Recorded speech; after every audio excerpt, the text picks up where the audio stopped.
watching TikTok Live and you want to join in our actual room where you can ask questions and see the slides, etc., you can join our free school community. The link is in my profile. And take care of some housekeeping items, and then I'm going to pop over there, and we will be ready to rock and roll. It's a beautiful Monday morning here in central Pennsylvania, and hard to believe it is Easter week. Time absolutely is flying by. So I'm gonna start heading over to the Zoom room, the school room, the school meeting room. And if you're watching on the live stream and you want to come join, it's free to join, and the link is in the description. Or if you're watching on the TikTok, the link is in the profile. So let's go ahead here. Pin for everybody. Make sure I've got the right mic. That audio should be a little bit better, I think. And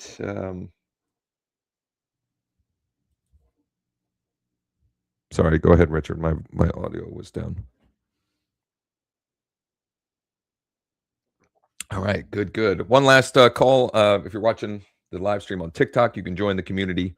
Link is in profile. If you're watching one of the other live streams, the link is in the description. And we're going to get rolling here on a Monday morning. It's the Closers Cafe. It's December. March 30th, Easter week. It's going to be a good week. That much I'm certain of. And let me make sure. Now I'm recording. I gotta get school to auto record these because I have been forgetful. Let's rock and roll. I'm going to start off with something I saw from. I'm just going to be very self-serving. Our leader at EXP shared. Our CEO, Leo Pereira. I just thought this was I love this for a number of reasons, and it perfectly ties into the topic today that I want to talk about, which is the least scalable way for you to take more listings as a real estate agent. So the lie is work smarter, not harder. The reality is, first you work hard to learn what smart looks like. And I'll add my own take. First, you work hard to figure out what will actually work so that you know when you pivot to working smart, you know that the smart work is work that will work. And I know that's a lot of words here, but what I mean by that is, and I'm going to do a deeper dive a little bit later in the Closers Cafe on this, is many agents, myself included, we want to skip to like the automated, easy button way to take more listings or close more transactions, and we skip over the part or the piece of actually figuring out what will work for me in my market right now, like in the current market conditions in my current market. And that lie is fed by a lot of marketing and advertising that we see in our, on our Facebook feeds and our Instagram feeds, etc. And the reality is, it takes hard work to figure out what works before you can figure out how to work smarter, not harder. And the reality is, most really successful people, they work both smart and hard. Okay, so like that's the reality for most folks. So I'm going to do a deeper dive on that in a minute. However, I want to share a couple of updates that are relevant to my fellow EXPers who are in the room here. My EXP organization, anyone thinking about EXP, etc., or anyone using Bold Trail. I wanted to share two updates that I think are important and relevant for those of you who are Bold Trail users, or you're thinking about EXP, or you have groups at EXP who use Bold Trail, etc. Two updates or upgrades that have been released recently. I've literally been asking for both of these things for years. And it finally has happened. You can now see statistics for your mass emails. So if you send a mass email, which is how I send my deal of the week email, you can finally actually see some statistics, your open rates, your clicks, responses, etc. And it's right under in a minute, I'm going to share these two updates and then I'll go show what that actually looks like. So I'll show an example of this, but it will tell you how many were sent, how many were delivered, the unique opens, the unique clicks, and the responded as well. That's number one. Number two, this is a big one. If you are a Bold Trail user and you haven't done this yet, you need to download Bold Trail Streams, which is their new app. It is a drastic improvement to the previous app on your phone. There is an Apple Store version and a Google Store version. And if you're currently using it, you should have an email about the new app. And this little video preview in that email will give you an idea of what those improvements are. But the long and the short of it is this. It just works way better. Hold on here. I need to stop my share. So it is just way more user-friendly. It makes it easier to find what you should be actually doing, who you need to reach out to, who you need to follow up with, etc. It's just way more streamlined. There's a lot less, clutter, let's say. It's really, really good. It's a huge, huge improvement. So go download that and log in, get that update. It just looks like this. It's just a big S. It's Bold Trail Streams. And then I'll show real quick.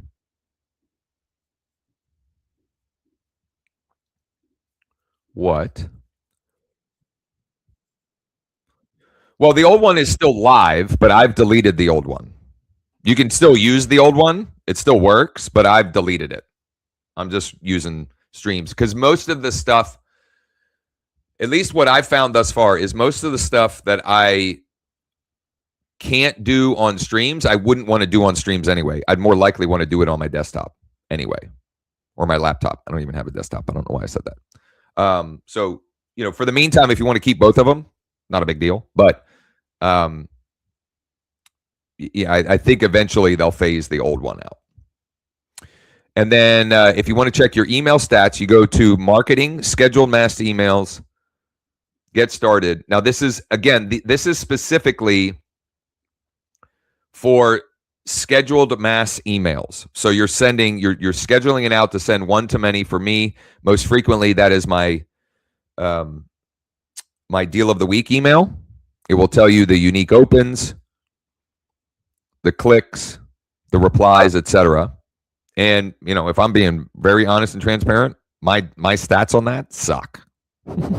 when you look at how many I'm sending versus how many are opening and replying, but at least now I know what that looks like, and I can work on testing and trying things to improve it versus flying blind.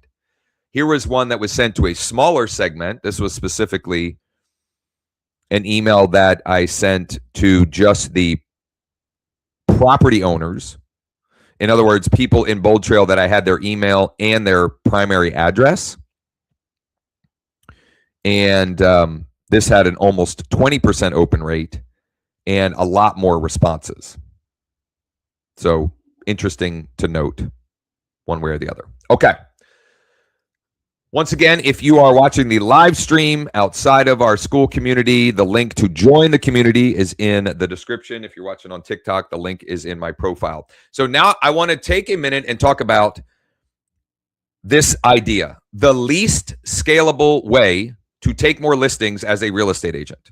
And why would I talk about that? Why would I intentionally talk about the least scalable way to take more listings? Because many agents, myself included, we try to scale something before we even have proof of concept. We try to scale before we even know something will actually work, before we actually have proof that it will generate what I need and want in my business, which is more conversations that lead to more contracts and therefore more closings.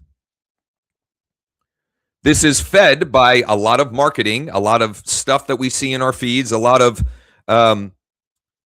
people that are looking at us as an audience as well. I mean, they make a lot of money every time they sell a house, so why would I not try to to sell them or offer them a service or something along those lines?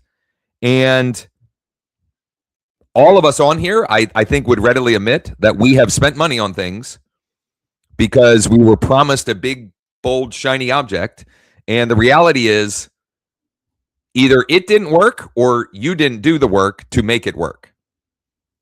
So what does that mean in practice, in practicality? It means actually manually doing the work to identify, does this work to the degree, or does this actually get me closer to my goal? And I want to give, I'm kind of talking theoretically, so I want to give two very tangible, specific examples. Number one, each month I run a campaign to all of the homeowners in my database. In other words, I have at a minimum, I have their email address and their property address. I send out a one-to-many email with the intent to get them to open the email and click the link in the email. It's offering them an updated home value for their property, an updated home value for their property. The email has one intent, one goal, to get them to open it and click over to look at their home value. The campaign includes a text message.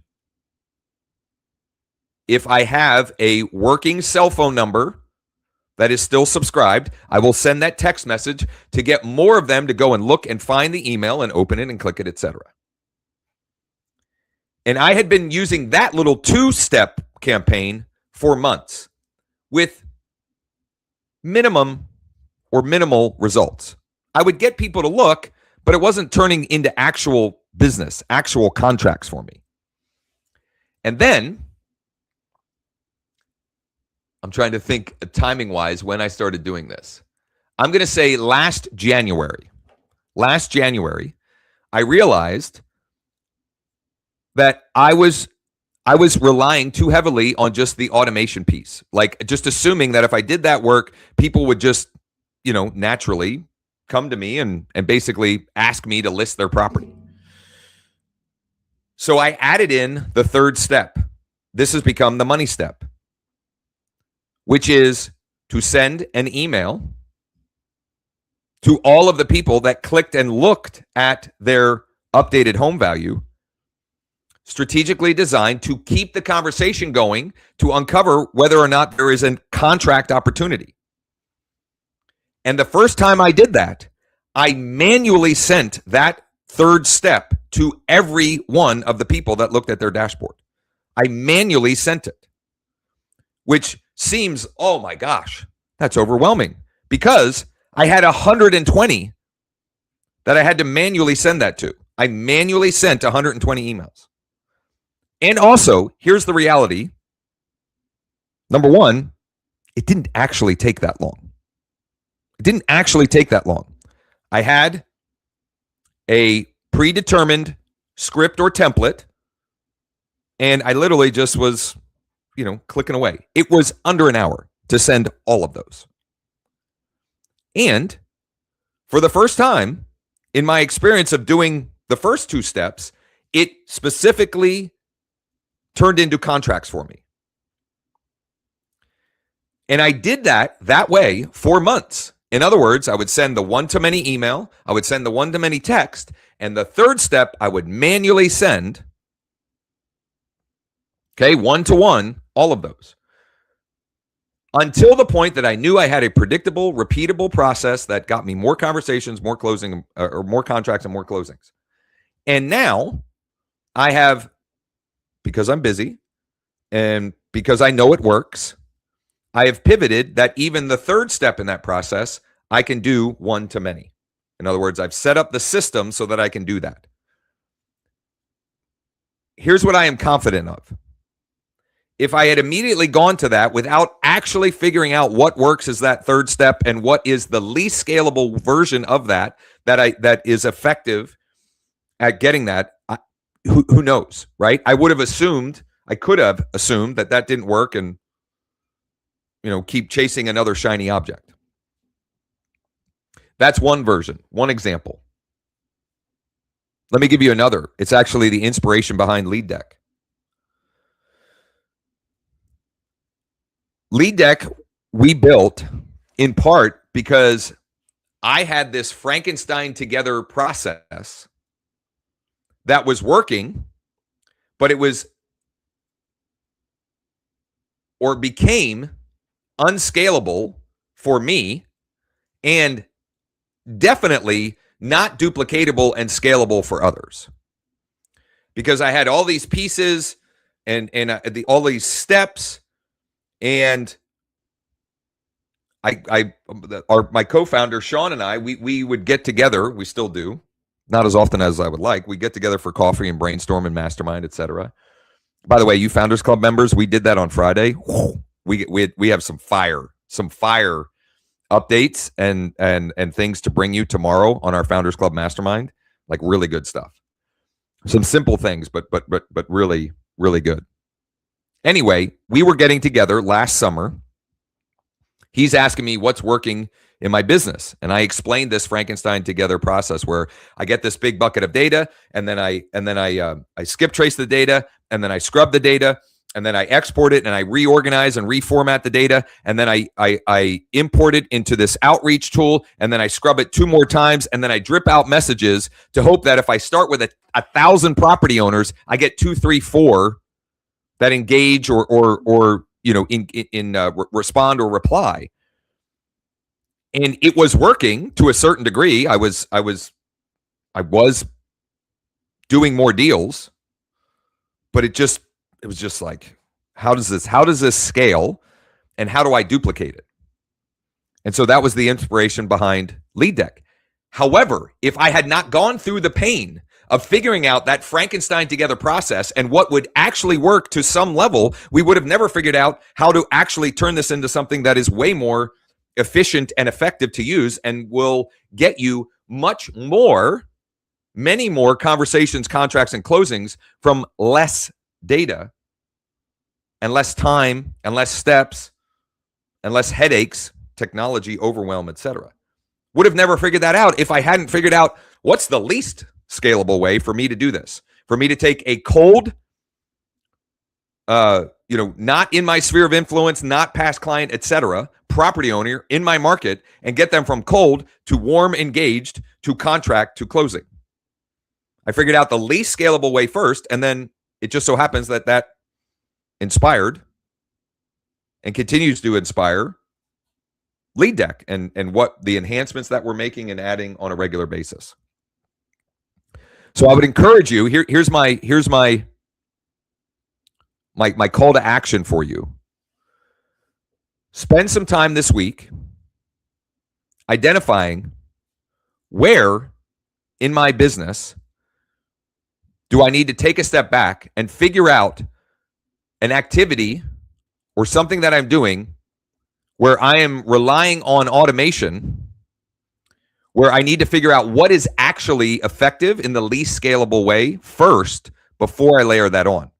Let me give you 2 or 3 more ideas of where this might be showing up. If you're using some AI service or whatever to automate posts on your social media, the reality is, for most of you, it's not actually effective for you. It's better than nothing, but if you took the time to figure out what will actually get you more views, more engagement, more comments, more DMs, etc., if you unpack what will get more of that for you in the least scalable way, then you can use AI and AI tools to turn that into a more scalable version, a more automated version. That's number 1. Number 2,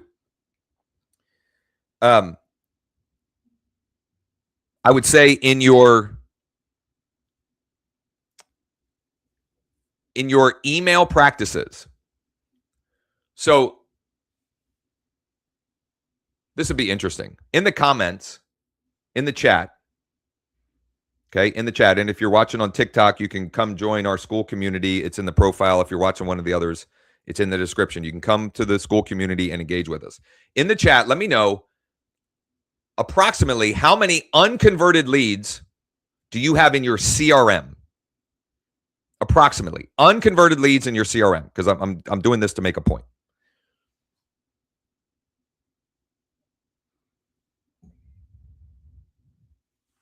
A 1,000, David. Okay, thank you. Keep it coming, folks. Keep it coming.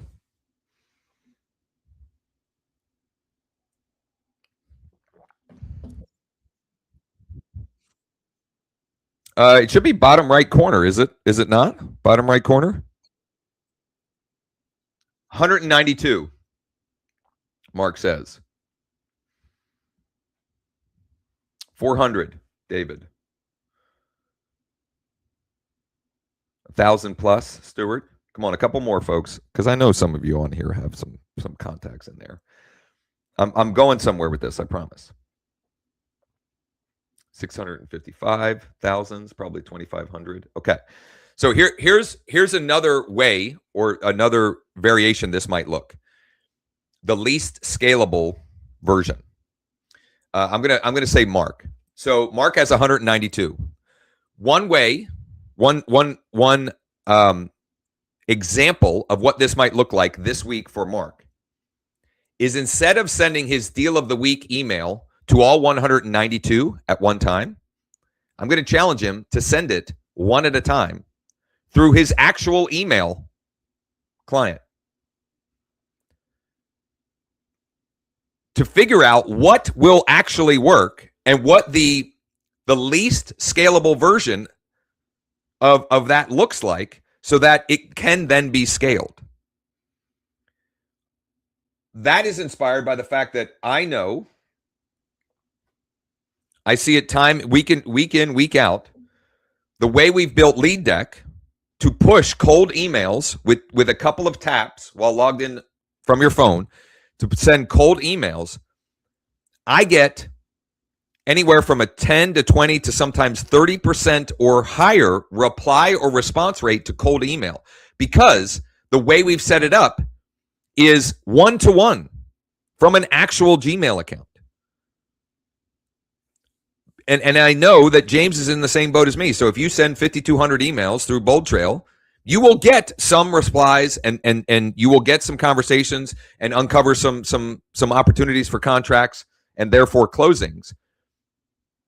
But I also know if James sent 100 one-to-one emails each day for 52 days, he will get drastically more responses, replies, and conversations.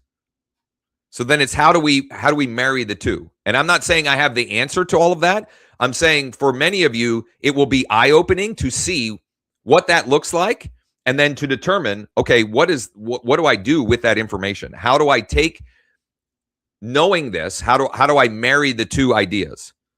The scalability of this versus the least scalable version of what will work. And then finding that happy medium. But it's hard to know what the happy medium is if you don't know what is the delta.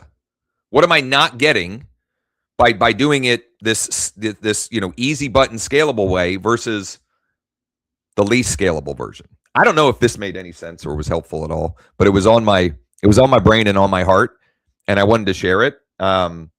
And so we can open it up for questions or feedback or clarifications.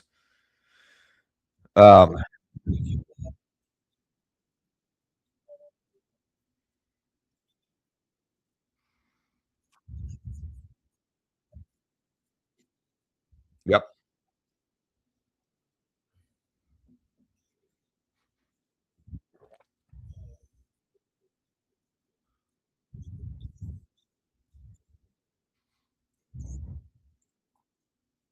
Yeah. And so what you're identifying is another piece of this puzzle is you're marrying least scalable with a good working workflow. Like you've figured out how to maximize. So there's effectiveness and efficiency. That's really the two things that we're talking about here. And most of us have no idea what's actually effective because we're doing one to many because it's easy and we've been sold this whatever. But we don't know what's actually effective. And then once we figure out by doing the unscalable to figure out what is effective, then you can figure out how, knowing what is effective now, what is the most efficient way that I can do this effective thing. And the very most efficient way for Stuart would be him not manually doing it, but him sending out using thanks.io or whatever to do that. And yet that may break what's actually being effective. It might, right? And then you have to figure out, okay, what do I want to continue with this more efficient version or less efficient version rather, or do I want to leverage a more efficient version and just know that I might have to do more to get the same result. And that's, if you've ever hired someone, that is the reality of hiring someone. If you hire someone to do a role in your business, they will never be as effective and efficient. Well, not never. It is hard to get someone to be as effective and efficient as you are, but you have to be okay with that if you want to grow your business at some point. Now, you may find the rock star who actually takes your processes, your SOP, and actually does improve and actually beats your results. But more often than not, you just have to create or be okay with the fact that it won't be quite as good as the way you might do it. But at some point, good enough is good enough. And this is the stuff that is hard about any business. Like, there's no getting over some of this stuff, that you actually have to slog through some of this hard work to figure out what will actually work in your market for you and given the current market conditions. Because as much as I sort of cringe when I hear, well, you don't understand, my market's different, there is reality to that. There is reality to that. And so there's no getting over that. You just have to figure out in your market what that looks like. And then figure out, how can I scale this? What does scaling like this look like? And where might it break? And what am I okay with and what am I not okay with? As far as, as I scale, what those results may impact. It relates back to a rant I went on, I don't even remember, it's a couple months ago now. But people, this is just a business owner thing. It's not a real estate agent thing. But not understanding ROI and more. And what I mean by that is, if you want to make 100,000 in GCI, you can do that. And you can probably, for many of you, you could do that and definitely do it and have a 10-to-1, 20-to-1, maybe 25-to-1, maybe even 50-to-1 ROI to do that. But if you want to do a million in GCI, it's really hard to keep that ROI ratio, and yet more is still more. More is still more, right? It doesn't, it's okay. And as business scales, as you scale businesses, they become less profitable, but more is still more. If it costs you $250,000 to do 2.5 in GCI, but it costs you what would that be? $25,000 to do $1 million. Maybe I'm doing the wrong math. $25,000 to do $250,000 in GCI. Let's do it that way, right? More is still more. Anyway, I don't know. Any other questions or comments on that before I pivot to some other work, and honestly, just doing some of the work?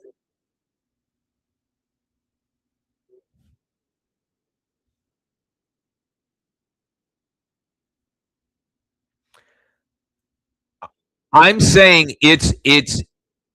I'm saying an activity like that is worth testing so you understand and fully so you can better understand what the least scalable version and those results look like. Because you may find that if you send the 192 all at once, you might once a month get 2 replies. But if you send 192 individually, you might get 20 replies. And this business is about more conversations so we can write more contracts and close more transactions.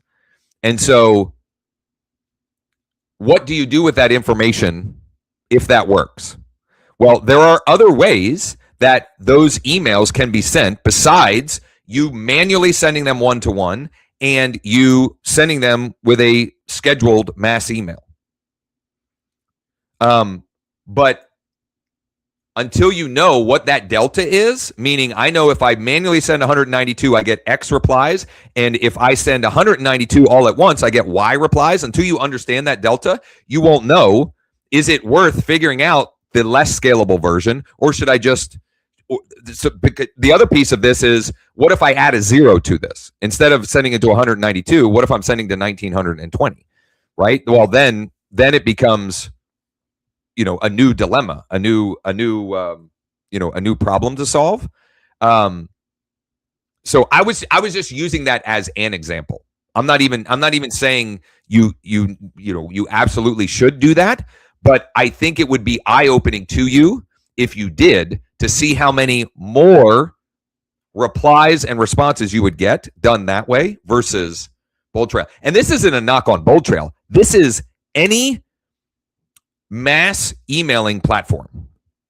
Any of them. You will never get the same open and reply rate versus sending one-to-one.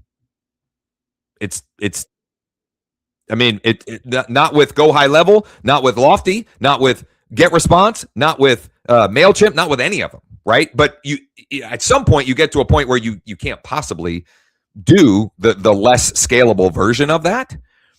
But also, some of this comes down to the question: do I have more time or do I have more money? Do I have more time or do I have more money?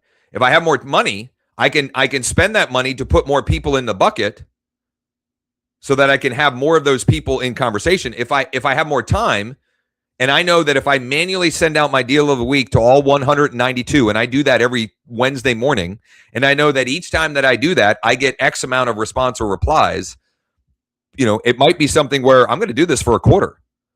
And it takes me 90 minutes every Wednesday morning, but I know that I get way more out of that existing audience than if I did it in the one-to-many version.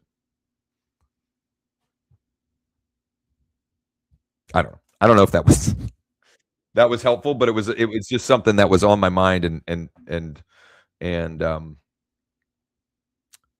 I think is important for us to understand, and to always also give us a lens to look through all of the marketing that we see in our feed. Because when things sound too good to be true, usually they are, right? And any model still requires work. It's a matter of what work are you going to do. Anyway. All right. I'm going to take a minute here to share something we are doing tomorrow. If you are in our Founders Club, you can come and participate at no cost. If you're not, we are going to be offering these. This is like the evolution of the sprints we've been doing. We want to create a way for people who aren't already using Lead Deck to experience the tool. And so we're doing something that we're calling the Lead Deck Listings Lab. And it's a live interactive experience where for 15 to 20 minutes, I will train and coach on scripting.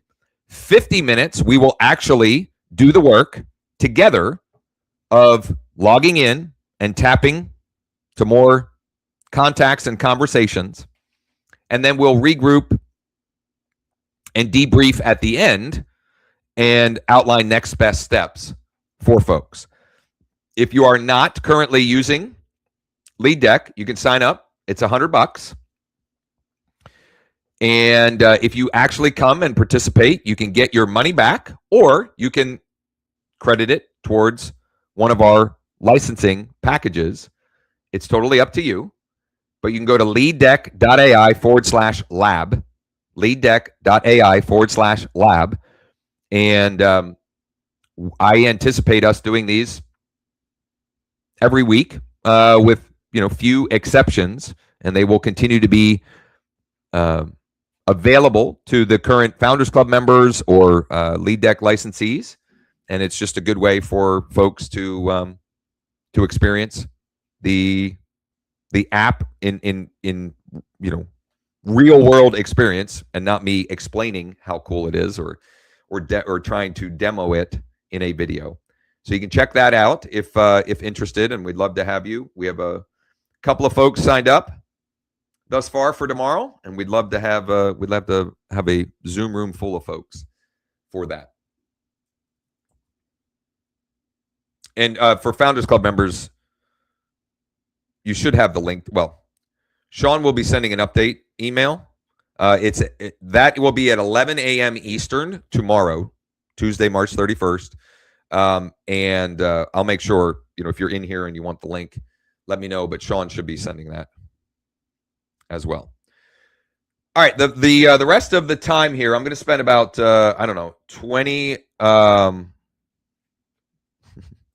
25 to, we'll see, 30, 45 minutes. I'm going to be using Lead Deck to do some outreach.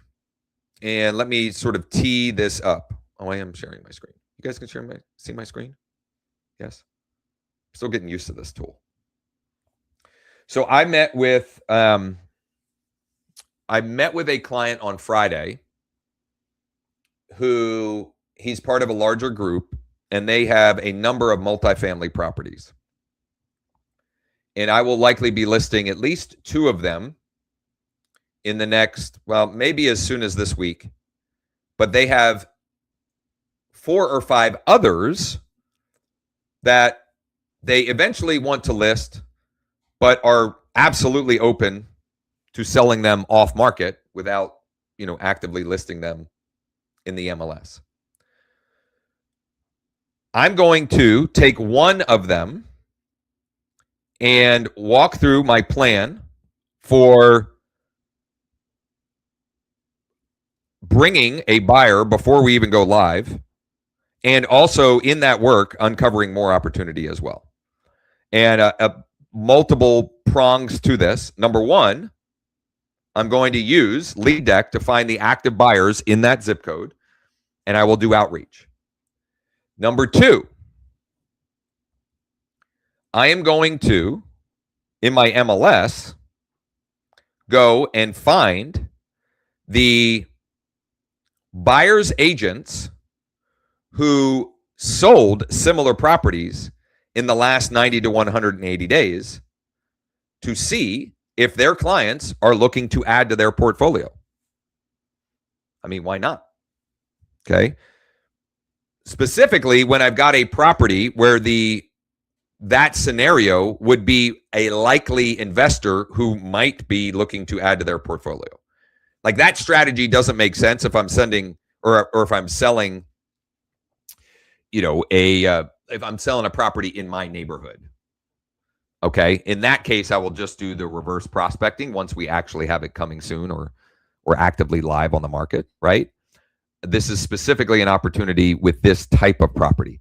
And I think this is relevant, number one, if I've got a property that the comparable sales would include investors buying them as rentals, which obviously multifamily properties, that's, there might be exceptions where the buyer bought it and they're going to live in one of the units, but whatever. That's an example. And also, vacant land is a great example of this, because if you've got a parcel of vacant land,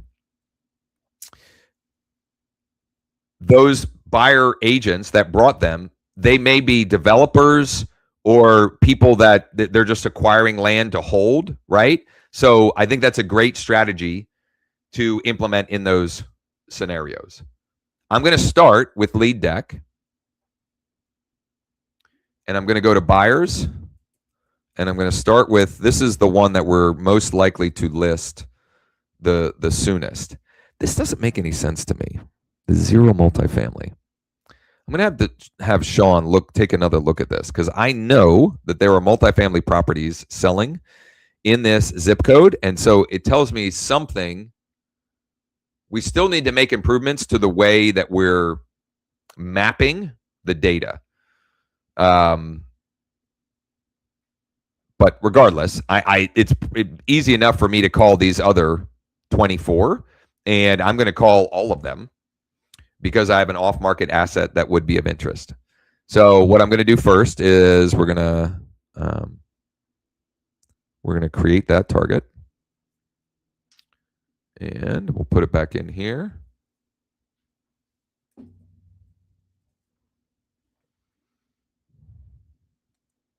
Go active landlord, create that target. And I can run both of these. So I'm going to run both of these. And while these are running,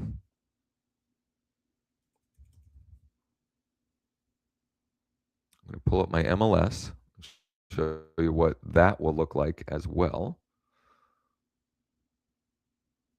That one ran. Oh, it's only running 10 at a time. That makes sense.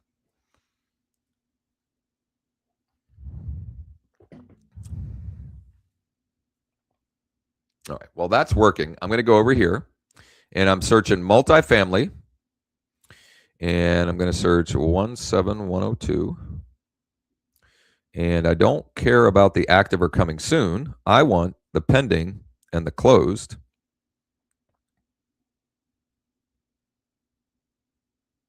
Oh, I was like, I did this.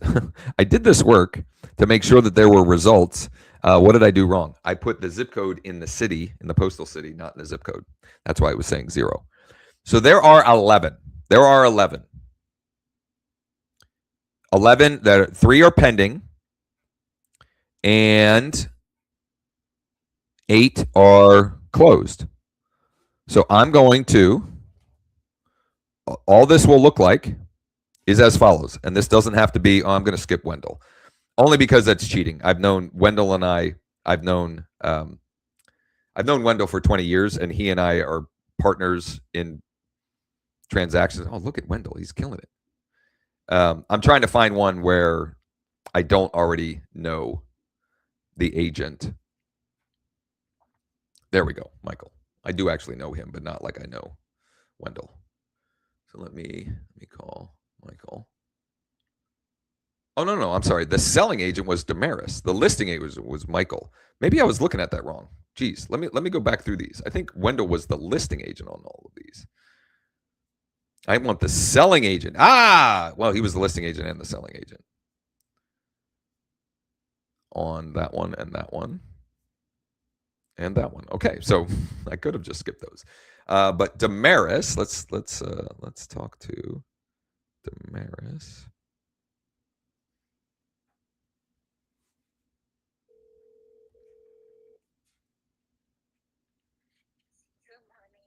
Damaris, good morning. It's Josh Shanley with eXp Realty. How are you?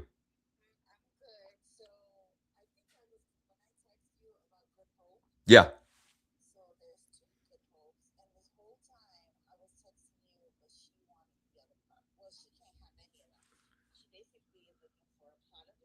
Okay. Yeah.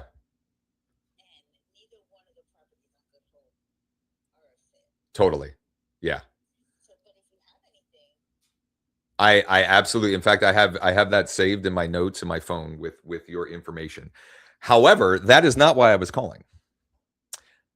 Yeah. So I was calling because it looks like you sold a multi-family property in Midtown end of year, maybe.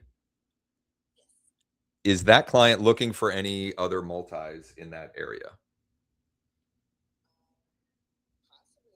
Okay, so I have one that I will likely be listing, if not this week, next week. But they're open to selling it before we go on market. They're gonna ask 250, but negotiable.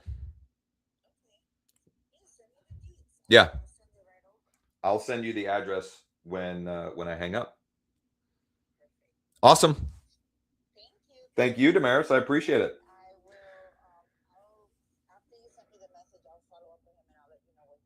Perfect. Oh, and those the other client that you were calling about, like, are they looking anywhere in Central PA or like a specific county or a specific? Okay, Dauphin, Cumberland. Okay, beautiful.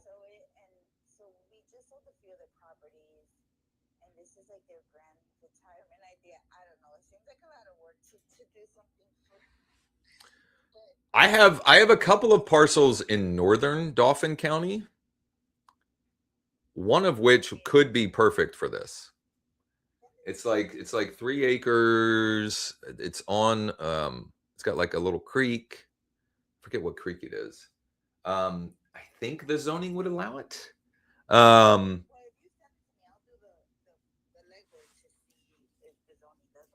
okay. Um I am just making notes to myself so I don't forget. I'll get you that info on that one too. Thanks, Damaris. Bye bye. As I called her, so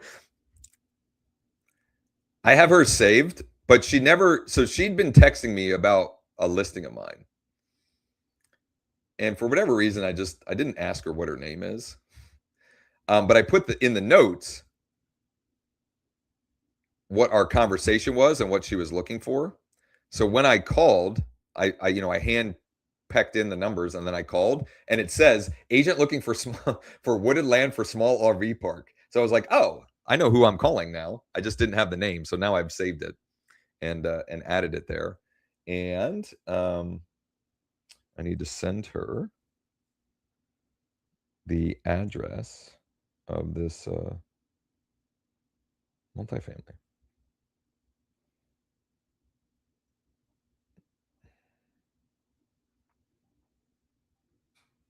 So not a bad first crack at it. We'll see what happens. The 3-unit in Midtown is 1935 North 2nd Street. I'll get you info on the parcel of land that I mentioned in a bit.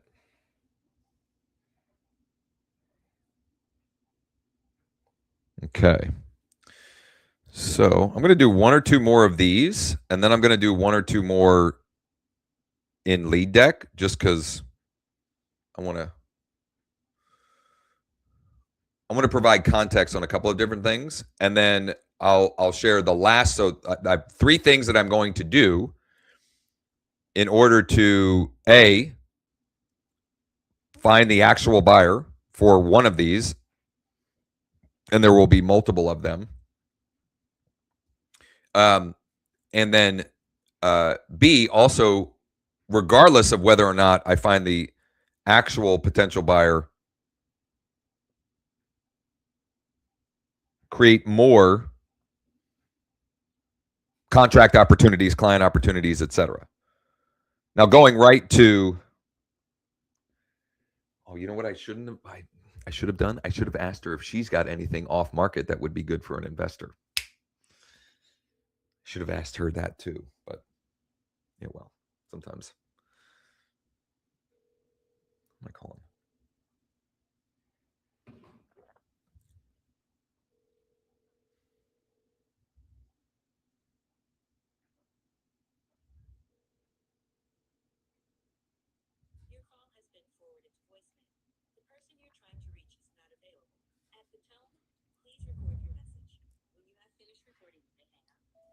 Daryl, hey, this is Josh Shanley with eXp Realty. It looks like you represented a buyer on a multifamily property in Midtown Harrisburg area towards the end of last year. And I was curious if that client is looking for any other multifamily properties in that area. I've got one that we will likely be listing maybe as soon as this week, maybe not until next week. But if that client might be interested, just shoot me a text message and I can get you the address and info that I have at this point. And if not, no worries. Thanks, Daryl.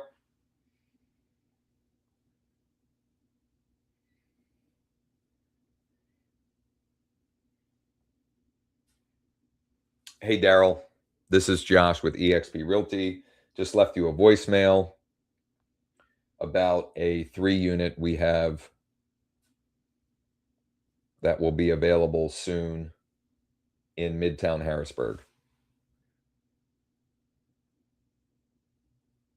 Looks like you sold one in that area late last year, and I was just curious if that client might be looking for more, question mark.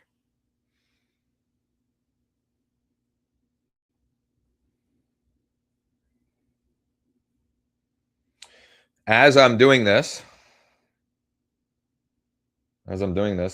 Ed sent me a warm lead. My guy Ed. Hello, this is Josh.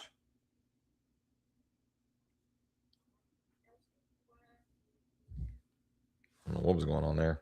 It was a real call, but they were confused or something. All right. Any questions about that outreach before I pivot to the actual direct buyer outreach? All right. So let me look here. I'm going to run the rest of these because I want all of them. And then I just got to tweak my buyer outreach script. Then I'll log into Lead Deck and get to tapping. There we go. So I'm going to go profile, scripts, buyer outbound.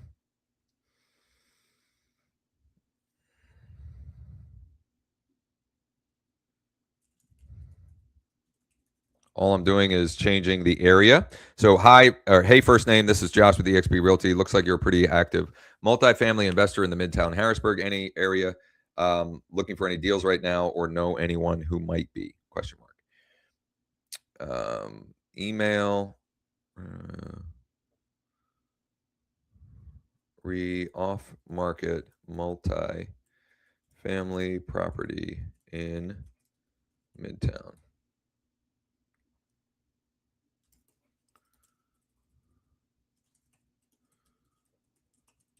So the principle here is making it as specific and relevant as possible without like going too granular, right? So Midtown Harrisburg is a specific part of Harrisburg. There's downtown, there's Midtown, there's uptown, there's Allison Hill, and there might be one or two other areas, right?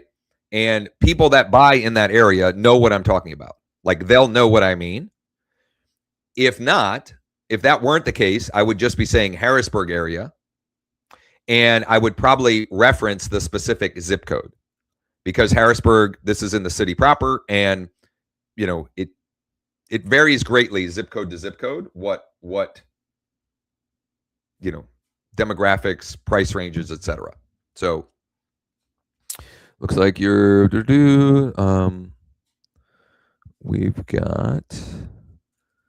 we've got an off-market multifamily by the governor's mansion.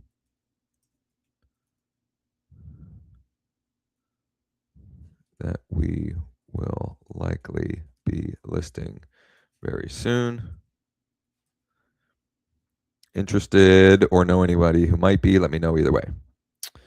I'm going to save those and then stop the screen share and pop over to my phone. We'll tap away here. Let me pin this.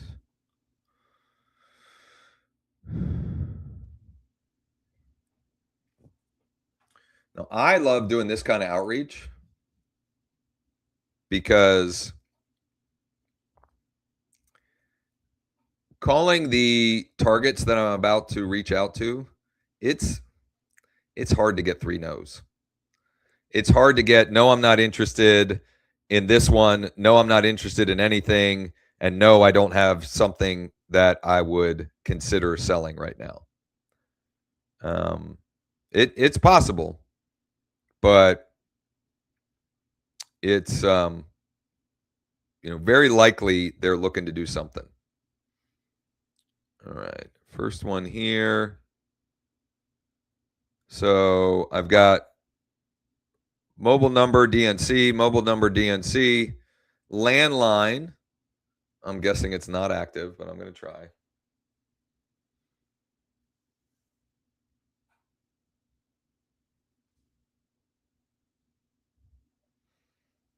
Forgot to tap one last time. Didn't connect, but I would say very likely the right email. Person's name at Comcast.net.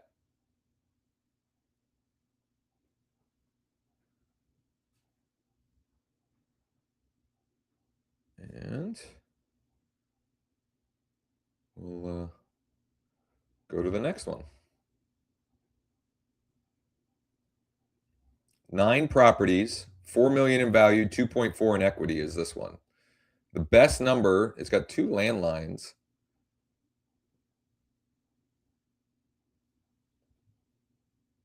It's a local-ish number.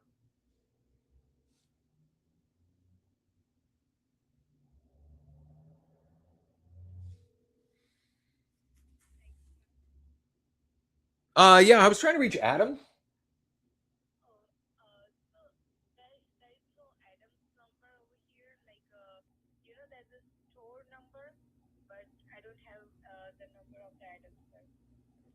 Okay, so yeah, all right, I appreciate it.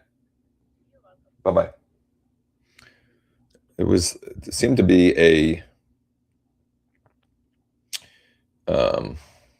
work number or like a business line of some kind. It seemed like they knew Adam, but English wasn't solid. So I enhanced it. Now I've got 2 mobile numbers that are not on the DNC. So we'll see.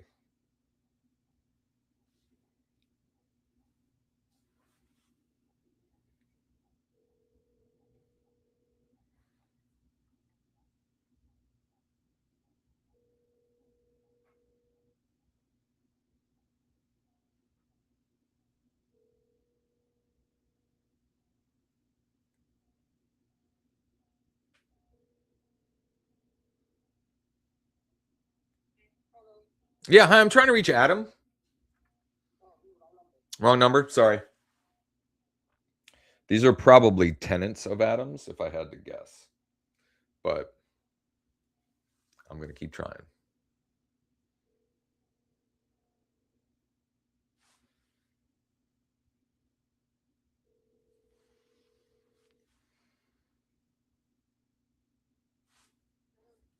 Yeah, hi, I'm trying to reach Adam. This is Josh Shanley with eXp Realty.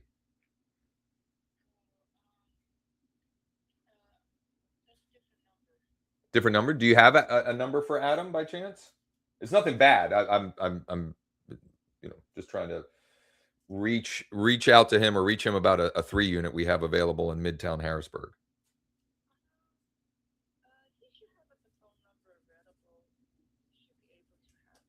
Okay.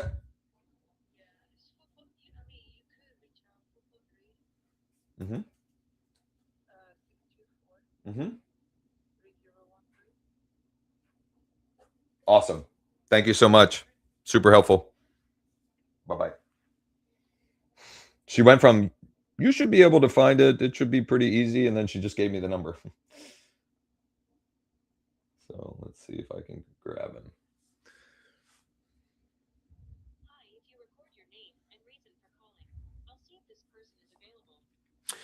Yeah, hi, this is Josh with eXp Realty calling about a 3 unit in Midtown Harrisburg that we have or will be available very soon.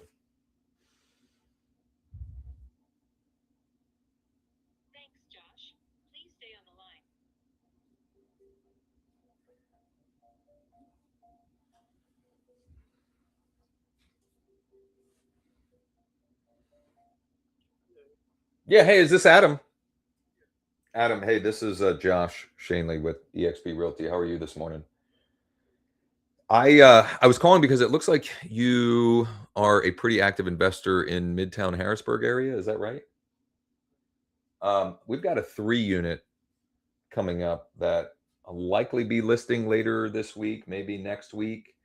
But they are open to offers in the interim, and so I was just calling to see if that is something that you might have any interest in taking a look at.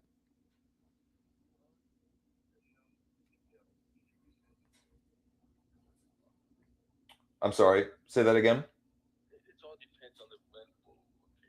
Okay, so are you mostly looking for turnkey already occupied? This one is vacant and is a project.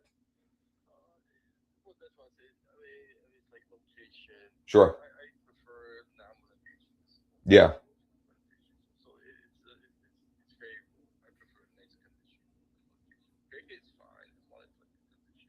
Gotcha.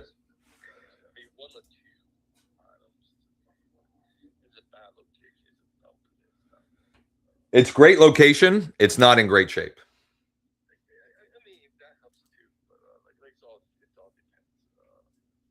Oh,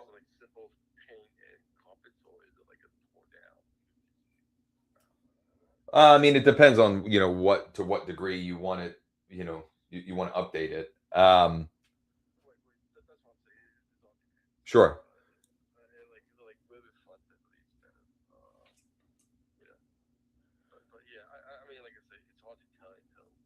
Would you? I mean, would you be totally opposed to me sending you some info on it and you check it out and let me know either way?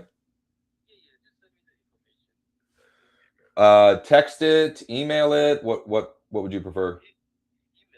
Email. What's the best email for you?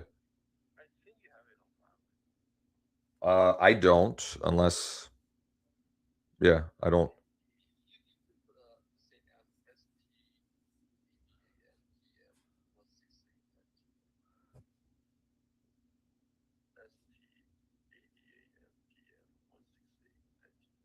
STADAMPM.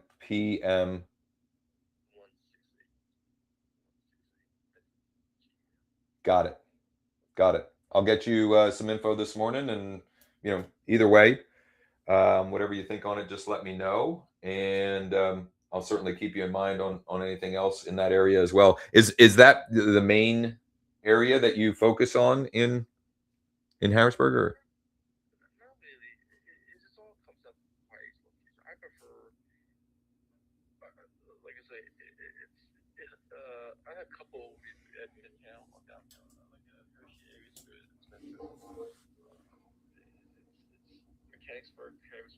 Okay.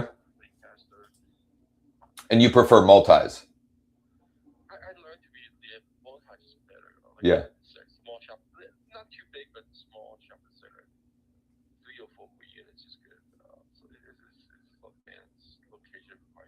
Sure.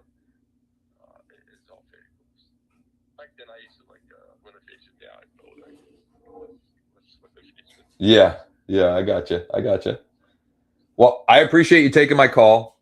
I'm going to shoot you a text with my contact info, and I will email you info on this one later this morning. Awesome. Thanks, Adam. I appreciate it. Bye. So that this is going to be a perfect one for me to end on because that was an example of pulling the thread. I had two landlines, neither of which were the right person. I enhanced it. Two mobile numbers, neither of which the right person. And just by being curious, and I mean, the only thing I said was, it's nothing bad. I'm just trying to reach him about a 3 unit in Midtown, right? I got his phone number. He didn't even want to give me his real email at first for some reason. I don't know why, but then he gave me his real email, which is different. It's different than the one in Lead Deck, but it's similar for whatever that's worth. I don't know why. Um, and then, and then, I mean, he's looking for shopping centers, multifamily. He gave me a bunch of different areas. Like, this is the kind of person that me personally, I like working with. They will be decisive, and they will, like, I can potentially do, if I do my job, I might do 3, 4, 5 deals with him, maybe this year, but maybe over the next 5 years, who knows? And also, several of the other properties that I have with this same client would fit the buy box that he described to me, at least loosely. So that was well worth that conversation. So what do I do next? I'm going to, here's where I'll wrap this up and then do some housekeeping. So I now have his good working cell phone. What am I going to do now? I'm going to add him as a contact.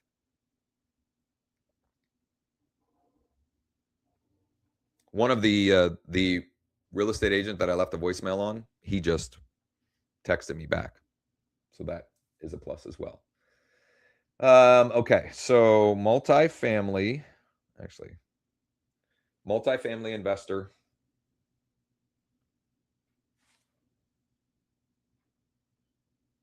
Central PA, Midtown Harrisburg, Mechanicsburg, Hershey, small shopping centers.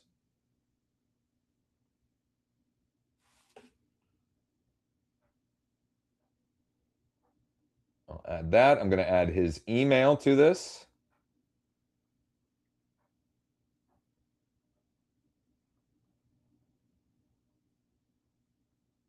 To the contact card as well. So I have that saved. Now I'm going to share my contact card with him. So he has that as well.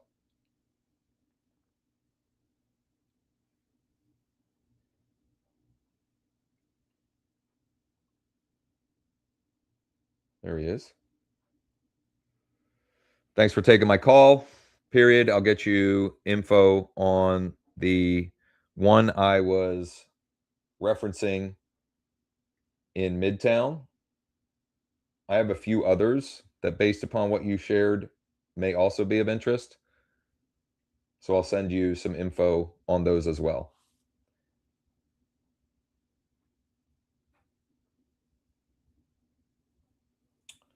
And then I just need to close the loop. So what I need to do is, let me think here. I think I made 4 contacts. I contacted 2 realtors, spoke with one, the other one replied. I tried 2, or did I try 1 buyer? I don't even know. 1 or 2 buyers. Oh no, 2. I couldn't get Joshua, but I got Adam. And I got Adam's good contact info. And I didn't even ask him if he's got anything in his portfolio that he would consider selling, but I will, now that I've connected with him, and I'll do that as part of my follow-up. Oh, look at this. When is an area? Okay. Ed has sent me 2 warm leads already. We're barely 10 a.m. On a Monday morning. Ed's getting after it early. Okay. Housekeeping items as we wrap up. Tomorrow, we have the Lead Deck Listings Lab for anybody who is not currently a Lead Deck licensee or Founders Club member. You can come check it out. It's $100. You can win your money back and either get it refunded or credited towards one of our licensing packages. Just go to leaddeck.ai/lab. For founders, we've got 2 great enhancements that we're going to share with you on our mastermind tomorrow at 1 Eastern, and a use case with one of the features that have been in there that I hadn't even connected the dots on, that came from Sean and I sitting down in person on Friday, which I'm excited to share with all of you. Wednesday, we'll have our live prospecting session. It will likely revolve for me around these off-market multis that I've got and doing more of that work using Lead Deck. And barring travel schedule for the Shanleys, we'll have our live demo and Q&A on Thursday. might be traveling. I don't know just yet. So we'll see. In the meantime, I hope you all get after it here on a Monday. Set yourself up for success for the week. If we win the morning, we win the day. If we win Monday, we win the week. And this is both the end of a month and the start of a new month this month. So like close it out strong and set yourself up to have an incredible April. And I don't know. I hope this is an indicator of things to come.